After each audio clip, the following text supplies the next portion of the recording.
अपयशातून यशाचा मार्ग कसा शोधावा याच्यासाठी प्रयत्नांची पराकाष्ठा करणारे आमचे परममित्र, आमच्या गणपती बाप्पावर प्रगाढ श्रद्धा असणारे आमचे सहकारी माननीय हेमंतजी रासने यांनी आपल्या कृतीतनं हे सिद्ध करून दाखवलेले आहे की लोकाभिमुख कसं असावं, लोकांच्या समस्या जाणून घेण्यासाठी ते मागच्या जवळजवळ 1.5 वर्षापासून प्रत्येक प्रभागामध्ये, प्रत्येक चौकामध्ये जाऊन तिथल्या नागरिकांच्या समस्या या जवळजवळ सकाळचे 2 तास समजून घेत आहेत आणि त्यांनी त्या सोडवायचा पुरेपूर प्रयत्न केलेला आहे, पाठपुरावा केला आहे आणि नागरिकांना देखील त्याचा जाणीव झालेली आहे आणि त्याचा अनुभव देखील लोकांना आलेला आहे. कारण गणेशोत्सवाचा कार्यकर्ता हा हाडाचा कार्यकर्ता असतो, काम करणं हा त्याचा पिंड असतो आणि सतत रस्त्यावरचा गणेशोत्सव पाहत आल्यामुळे लोकांच्या काय समस्या आहेत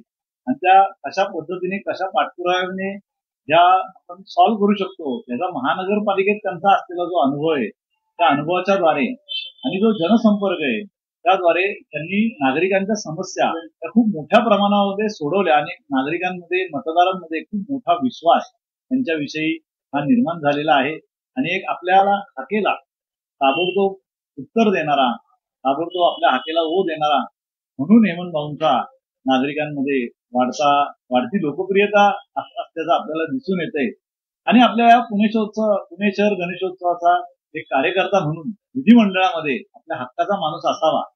आणि हे जे कसबा पेठ विधान मतदारसंघ जो आहे हा मूळ पुण्याची ओळख आहे आणि ही ओळख आपल्याला हा वारसा जर जपायचा असेल तर ह्या वारशासाठी सदैव झटणारा, ह्या वारशाचा गौरव वाढवणारा, इथल्या नागरिकांच्या ज्या जुन्या वाड्यांच्या ज्या समस्या आहेत त्या संदर्भामध्ये क्लस्टर डेव्हलपमेंटची त्यांची संकल्पना आहे. जे पार्किंगचे प्रश्न आहेत त्या संदर्भामध्ये आता जे सद्यस्थितीतील जी पार्किंग आहे त्याची उंची वाढवून आता नागरिकांना तात्काळ दिलासा देण्याचा त्यांचा प्रयत्न आहे. मेट्रोचं देखील जे मध्यवस्तीतनं गेलेलं जाळं आहे त्यासाठी देखील त्यांनी चांगला पाठपुरावा केला आणि त्याची कनेक्टिव्हिटी आता कात्रज आणि इकडे मागे निगडीपर्यंत पोहोचवण्यासाठी देखील त्यांचा आपल्याला उपयोग होणार आहे. आणि हे मध्य पुणे जे आहे ते पर्यटकांचं आकर्षण केंद्र आहे. कारण माणूस पुण्यात आल्यानंतर शनिवारवाडा, लाल महाल, दगडूशेठ गणपती, तुळशीबाग आणि लक्ष्मी रोड असा त्याचा एक साधारण प्रवास असतो आणि इथली संपन्न अशी वारसा स्थळ देखील पाहण्याचा तो प्रयत्न करतो. शिवाजी रस्ता आणि बाजीराव रस्ता हे दोन्ही रस्ते हेमंतरावांनी मॉडेल रोड करण्याचा संकल्प केलेला आहे. आणि इथल्या ज्या नागरिकांच्या विशेषतः ज्या काही स्वच्छतागृहांच्या समस्या असतील, विरंगुळा केंद्र असेल, ज्येष्ठांच्या समस्या असतील, लहान मुलांच्या असतील, शिक्षणाच्या असतील, आरोग्याच्या असतील, या सगळ्या बाबतीमध्ये त्यांचं कार्यालय हे 24 तास नागरिकांसाठी हे उपलब्ध आहे. त्या दृष्टिकोनातनं मला विश्वास वाटतो की सर्व मतदार कसब्यातले हे हेमंतरावांना यावेळेला आशीर्वाद देतील आणि बाप्पांची देखील कृपा त्यांना लाभेल आणि आपला गणेशोत्सवाचा कार्यकर्ता हा निश्चितपणे विधिमंडळात पोहोचेल.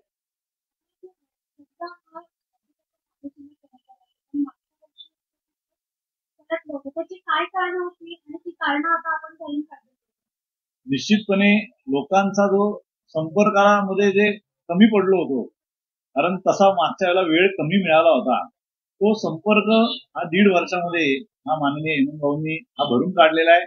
आणि प्रत्येक प्रभागातल्या, संपूर्ण मतदारसंघातल्या प्रभाग असेल, त्या भागातले चौक असतील, तिथले स्थानिक महत्वाचे पदाधिकारी, मान्यवर असतील, त्या सगळ्यांच्या संपर्कामध्ये त्यांनी कुठलीही त्रुटी ठेवलेली नाहीये. त्यांच्या समस्या सोडवण्यामध्ये देखील ते सदैव अग्रभागी आहेत. आणि हे नागरिकांच्या प्रतिक्रियांमधून देखील आपल्याला दिसतंय की ह्या वेळेला निश्चितपणे आपल्या हक्काचा माणूस, आपल्या धर्म संस्कृती जोपासणारा माणूस हा आपल्याला निवडून द्यायचा आहे. त्यामुळे हेमंत भाऊंचा विजय हा निश्चित आहे असं मला वाटतं. नागरिकांची पूरस्थिती निर्माण झाली होती आणि नदीकाठीचे घरं पाणी वगैरे त्याच्यामध्ये ते स्वतः जातीने ज्या ज्या ठिकाणी समस्या आल्या, पूर आले, ते स्वतः गेले, तिथल्या नागरिकांना स्वतः दिलासा दिला, त्यांना जी अत्यावश्यक मदत लागली ती स्वतः त्यांनी पोहोचवली. यातनं आपल्याला एकच दिसतं की नागरिकांच्या ज्या वेदना आहेत, जी दुःख आहेत, कारण शेवटी हेमंतराव हे स्वतः पत्र्याच्या घरात हे त्यांचं बालपण गेलेलं आहे आणि त्यांनी गरिबी जवळनं अनुभवलेली. आमचा सर्व परिसर हा 18-20 दारिद्र्य असलेला परिसर आणि या परिसराचा कायापालट हा गणपती बाप्पाच्या कृपेने हा या ठिकाणी घडलेला आहे आणि निश्चितपणे हेमंतरावांच्या माध्यमातून या कसब्याचा विकास करण्यासाठी बाप्पा त्यांना यावेळेला आशीर्वाद देतील असं मला वाटतं. असं काय होतं का की कसब्यातून हेमंतरावांना विरोध? हे बघा, ही लोकशाही आहे आणि विरोध असणं हे जिवंत लोकशाहीचं लक्षण आहे आणि त्या दृष्टिकोनातनं हे खेळीमेळीच्या वातावरणामध्ये आपण घेत असतो आणि त्यांची उमेदवारी जाहीर झाल्यानंतर त्यांचे सर्व सहकारी हे त्यांच्या सोबत आज आहेत आणि सर्व समाजातली घटक देखील आज त्यांच्या सोबत आहेत.